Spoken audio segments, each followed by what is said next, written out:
और आज हम देखने वाले हैं गाय एवं भैंसों के प्रजनन संस्थान में देखने वाले हैं दुग्ध क्षरण तंत्र। क्या देखने वाले हैं? दुग्ध क्षरण तंत्र। और इससे पिछली क्लास में हमने पाचन तंत्र देखे, श्वसन तंत्र देखे और भी बहुत सारी जानकारी देखी। और आज की क्लास में हम देखने वाले हैं दुग्ध क्षरण तंत्र। और दुग्ध क्षरण तंत्र में हम दुग्ध क्षरण तंत्र कैसे कार्य करता है और कौन कौन से अंग उसमें भागीदारी निभाते हैं, कैसे दूध बनता है, इन सब की जानकारी हम बहुत शॉर्ट में समझेंगे। तो सबसे पहले ये दो चार लाइन पढ़ लेते हैं। क्या दिया है? दुग्ध निकलने वाले तंत्र को स्तन तंत्र, मेमेरिक सिस्टम भी कहते हैं। स्तन ग्रंथि श्वेत ग्रंथि का बदला हुआ रूप है जो उदर गुहा के बाहर स्थित होती है। गाय भैंस आदि पशुओं में इसे आयन कहते हैं। अच्छे आयन के निम्नलिखित गुण होते हैं। अच्छे आयन मतलब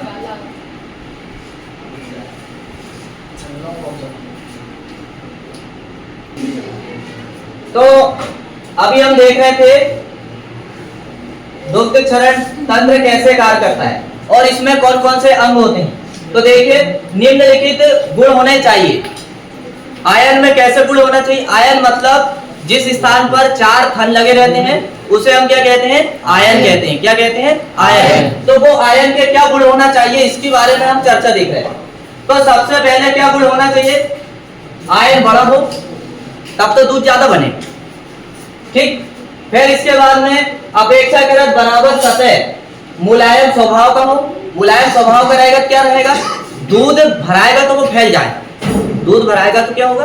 फैल जाएगा। और जैसे ही दूध दोहनकार हो गया तो वो सिकुड़ जाएगा। ये गुण इसमें होना चाहिए। यदि कठोर रहेगा तो दूध कैसे बनेगा? फिर उसमें दूध भराएगा तो फिर वो फैलेगा कैसे? तो ये सारे गुण होना चाहिए। चौथा गुण क्या होना चाहिए?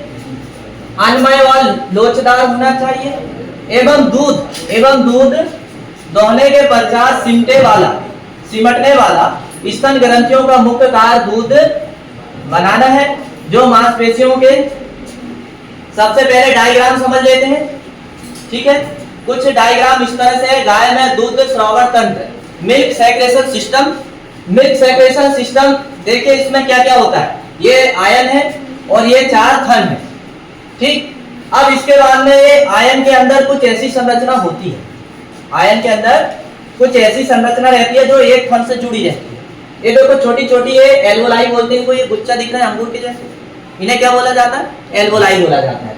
और इन्हीं गुच्छों से जो है दूध छनकर जो है यहाँ पर आता है और यहाँ पर क्या इकट्ठा होता है।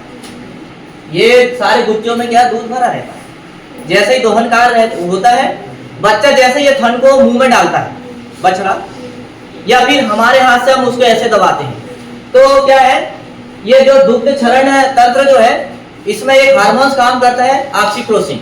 वो ऑक्सीटोसिन हार्मोन के कारण यहाँ पर क्रिया होने लगती है। क्रिया होने लगती है तो दूध जो है स्राव होने लगता है, मतलब नीचे उतरने लगता है, नीचे दूध आने लगता है। तो सबसे पहले हम इसको देख लेते हैं। स्तन ग्रंथियां, मेमेरी ग्लैंड का आंतरिक संरचना, मतलब ये दूध वाली जो ग्रंथि है उसकी आंतरिक संरचना ऐसी होती है। अब देखिए अंग क्या क्या दिया है यहाँ पर। ये जो अंगूर जैसा गुच्छा दिख रहा है इनको एल्वोलाई बोलते हैं। दूध बनाने वाली थैलियां कहा जाता है। क्या कहा जाता है? दूध बनाने वाली थैलियां। इंग्लिश में एल्वोलाई बोलते हैं, हिंदी में दूध बनाने वाली थैलियां कहा जाता है। अब इनमें ये छोटी छोटी नसें जुड़ी रहती है। इन नसें को क्या कहते हैं? छोटी नलिकाएं। और इन्हें इंग्लिश में क्या बोलते हैं? लैक्टिफेरस नलिकाएं। क्या बोलते हैं? लैक्टिफेरस नलिकाएं। अब इसके बाद में यहाँ पर ये जो बीच में ये नली ये तीर का निशान आया है तो ये दुग्ध वाहिनी है। क्या है ये? दुग्ध वाहिनी। इसे दूध एकत्र करने का स्थान भी कहा जाता है। यहाँ दूध का इकट्ठा होता है। फिर नीचे क्या दिया है? स्तन साइनस। स्तन साइनस, स्तन साइनस में क्या रहता है? मुख्य द्रव संग्रह गुहा, मतलब यहाँ पर जो है मेन यही है जहां पर ये दूध ज्यादा मात्रा में इकट्ठा होता है। फिर नीचे क्या दिया है? Tit canal. क्या दिया है? टीट कैनाल, यानी थल नलिका बोलेंगे इसे। क्या बोलेंगे? थल नलिका। दूध बाहर निकलने की नलिका, थल नलिका। जब थनैला रोग होता है तो क्या होता है पता? यहाँ से जीवाणु अंदर प्रवेश कर जाता है और यहाँ आके बैठ जाता है। यहाँ आके बैठ जाता है और वो जीवाणु के द्वारा थनैला रोग होता है। यहाँ आके बैठ जाता है तो वो अपनी संख्या इतनी ज्यादा बढ़ा लेता है, अंदर बैठा बैठा इतनी ज्यादा बढ़ा लेता है कि वो इधर पूरा घेरा बना लेता है, गुच्चा बना लेता है। जहां पर ये जो अंगूर जैसा दिख रहा है ना, यहाँ दूध भरा आता है, लेकिन वो बैक्टीरिया की संख्या इतनी ज्यादा हो जाती है कि जहां दूध भराना चाहिए वहां बैक्टीरिया बहुत भारी संख्या में भरे बैठे रहते हैं। तो इससे क्या रहता है, दूध बनना बंद हो जाता है और यहाँ पर वो मवाद पैदा करने लगता है। क्या करने लगता है, मवाद, और पशु को फिर समस्या होने लगती है। तो यहाँ से ही वो प्रवेश करता है। तो ये क्या है, ये थन की संरचना, इसकी है ये थन की संरचना। अब इसके बाद में एल्वोलाई, देखो ये जो अंगूर का जो गुच्चा दिख रहा है ना, अब ये गुच्चा कुछ इस तरह से रहते हैं घने। ये गुच्चा को बताया गया है जैसे यहाँ दिख रहा है, दिख तो बहुत सारे रहे, लेकिन इन्हीं का ये गुच्चा यहाँ पर बताया गया है कि इस तरह से गुच्चा दिखने में ऐसा दिखता है, ऐसी संरचना होती है। इसे जो अंदर का जो भाग है इसे एल्वोलाई कहते हैं। और यहाँ पर भी रक्त कोशिकाएं भी होती है। क्या होती है, रक्त कोशिकाएं भी होती है, जिसे रक्त कोशिकाएं ये ऐसी जुड़ी रहती है, ब्लड कैपिलरीज बोलते हैं। और ये नीचे वाला भाग क्या बोलते हैं, लैक्टिफेरस नलिकाएं। क्या बोलते हैं, लैक्टिफेरस नलिकाएं। अब देखो दूध उतरने की क्रिया ऐसी होती है, दुग्ध स्राव की प्रक्रिया, दुग्ध स्राव की प्रक्रिया, रक्त से पोषक तत्व, फिर रक्त से पोषक तत्व के बाद एल्वोलाई की कोशिका में जाता है पोषक तत्व, फिर एल्वोलाई की कोशिका में पोषक तत्व जाता है, तो वहां पर जो पोषक तत्व जो गया है उसका फिर दूध निर्माण होता है। क्या होता है, उसका दूध बनता है। क्या होता है, उसका दूध बनता है। फिर यही दूध बनता है, दूध बन गया तो फिर क्या होगा, ये दूध नलिका द्वारा, नलिका द्वारा फिर कहाँ, यहाँ आता है, नलिका द्वारा यहाँ पर दूध आता है जो पोषक तत्व का बना है। फिर यहाँ से क्या होता है, थन नलिका से बाहर निकल जाता है, ये वाली नली से क्या है, फिर बाहर निकल जाता है। तो कुछ इस तरह से होती है गाय में दूध स्रावण तंत्र की संरचना। बताइए संरचना समझ में आई? ये आयन का अंदर वाला भाग जो हमें नग्न आंखों से दिखाई नहीं देता, तो वो भी हमने समझ लिए। अब यहाँ पर हम देख लेते हैं, ये थन को जो है कुछ भागों में बांटा गया है। अगले थन दो रहते हैं, पिछले थन दो रहते हैं, तो उनको बांटा गया है कि अगले को क्या कहेंगे, पिछले को क्या कहेंगे।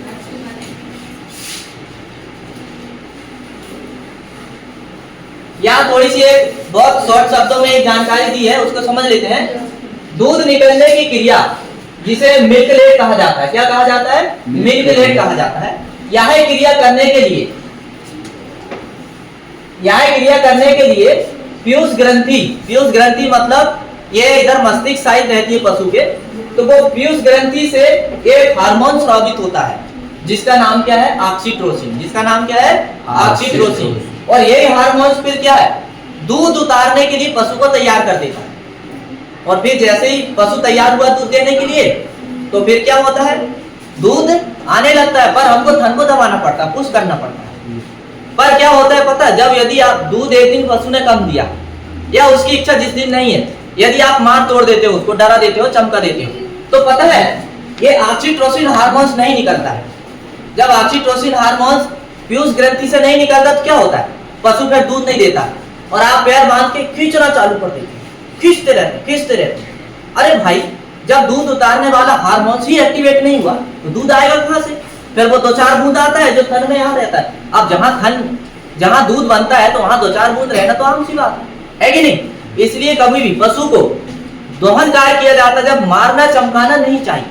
यदि एक दिन नहीं दे रहा तो कोई बात नहीं, दूसरे दिन दे देगा, लेकिन जिस दिन नहीं दिया उस दिन आपने अच्छा ठोका उसको बड़े बड़े डंडे से, समझ लेना उसकी आदत बिगड़ेगी, फिर वो डरने लगेगा।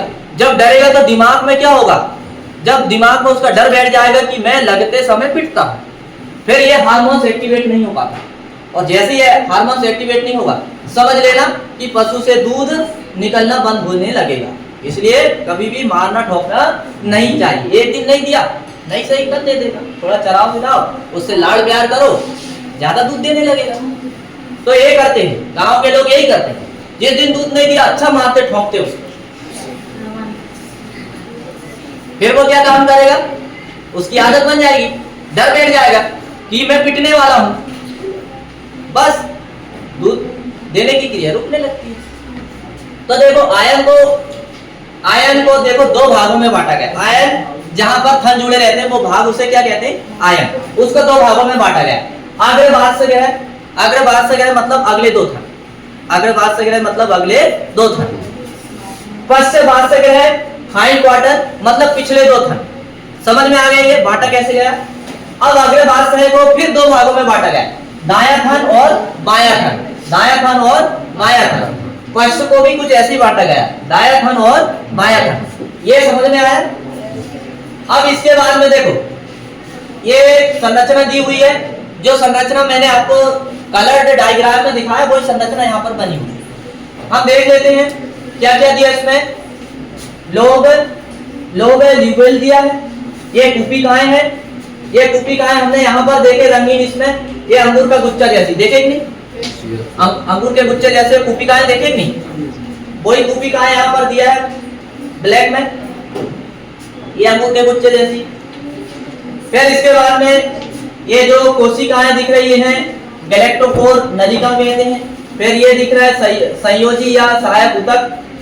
फिर ये बीज वाला भाग जहां दूध इकट्ठा होता है उसे थन सिस्टर्न कहते हैं। जो ऊपर पड़े हमने वही संरचना है, वही चीज है, बस इतना है कि ये वो कलर्ड में है और ये ब्लैक एंड व्हाइट। तो अब देखो स्पेशली स्तन ग्रंथि में मैंने केवल एक ही थन का फिर से आपको प्रयास बताने का किया। तो कुछ इस तरह से होता है। तो ये यहाँ से इतना जो भाग है इसका लोब कहलाता है, और ये अंदर का भाग जो है लोब्यूल कहलाता है। और ये एल्वुलाई तो आप समझ गए, अंगूर का गुच्छा। फिर उसके नीचे जो नसें रहती है उन्हें क्या कहते हैं, लोब्यूल कहा जाता है।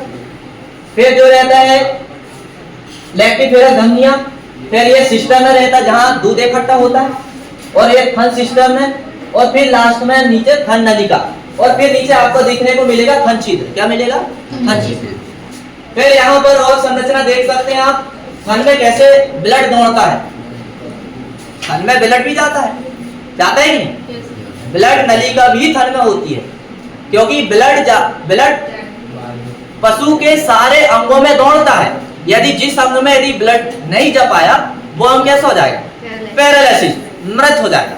तो यहाँ पर भी ब्लड देखो। अब यहाँ पर देखो ये संरचना कुछ इस तरह से, ये जो आपको आयन दिख रहा है वो आयन को यहाँ ये थन के बारे में यहाँ बताया। देखो अब आपको जो है ये उधर धमनी दिख रही है, यहाँ से ब्लड जा रहा है। क्या हो रहा है, ये जो रेड कलर की दिख रही है यहाँ से क्या होता है, ब्लड जा रहा है पूरे थन में। जहां पर जो एल्वुलाई है, गुच्छा है, वहां भी ब्लड पहुंच रहा है कि नहीं पहुंच रहा।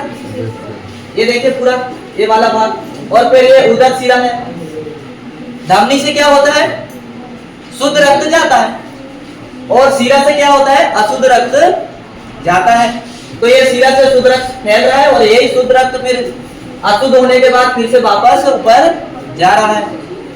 और ये सब रक्त को कंट्रोल कौन करता है, रक्त परिसंचरण तंत्र। कौन कर रहा है, रक्त परिसंचरण तंत्र। तो यहाँ पर ये आपको दिखता होगा, ये धमनियां है, ये सिराएं हैं अंदर की ओर, ये एल्वुलाई है, और ये एल्वुलाई दूध बनाने वाली थैलियां भी है इसके अंदर में, और ये साइनस एकत्रित स्थान है।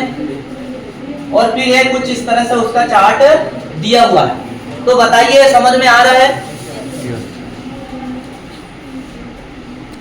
समझ में आ रहा है कि नहीं ये? yes, अभी कोई दिक्कत इसमें? no, आपको आपके सिलेबस में इतना डीपली नहीं दिया है, लेकिन हम डीपली इसलिए पढ़ रहे हैं ताकि आप थोड़ा सा अच्छे से पढ़ लोगे तो पेपर में लिखने में आपको समस्या नहीं होगी। ठीक है, अब पेपर में आएगा तो क्या आएगा, ये सब डायग्राम बनाने के लिए नहीं आएगा, केवल इतना पूछेगा दुग्ध क्षरण तंत्र का चित्र बनाइए और उसके कार्य लिखिए। दुग्ध क्षरण तंत्र का चित्र बनाइए या तो उसके कार्य लिखिए, बस प्रश्न इतना सा बनेगा। तो आपको ऐसा चित्र बनाते हुए आना चाहिए, ये वाला आप ऐसा बना सकते हो। ठीक, यदि आपको लगता है कि मैं ऐसा बना सकता हूं, आप ऐसा भी बना सकते हो, और कुछ नहीं बन रहा है आपको तो आप ऐसा भी बना सकते हो, ये भी बना सकते हो। ठीक, और ये तो एक का है पार्टिकुलरली, इसे हमें बनाना नहीं है, आपकी सुविधा अनुसार आपको जो उचित लगे, या तो फिर आप ऐसा भी बना सकते हैं।